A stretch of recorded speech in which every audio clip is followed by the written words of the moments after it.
আমার কাছ থেকে। গভর্নর তখন পাল্টা রাগে তো বলে ফেলছে এই কথা যে আমি যদি জাহান্নামী হই তাইলে তুই 3 তালাক। এখন স্ত্রী তালাক হয়েছে কিনা, আমি যদি জাহান্নামী হই তাইলে তুই 3 তালাক। এখন স্ত্রী তালাক হয়েছে কিনা এই মাসালা দিবে কে? আলেমদের কাছে যায়, জিজ্ঞেস করে, কিন্তু কোন মানুষ জান্নাতি না জাহান্নামী এটা কি দুনিয়ার কেউ বলতে পারে?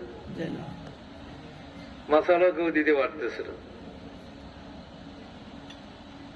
অতঃপর ইমাম শাফি রাহমাতুল্লাহ আলাইহি যখন শুনলেন, তিনি বললেন যে তাকে আমার কাছে পাঠিয়ে দিও।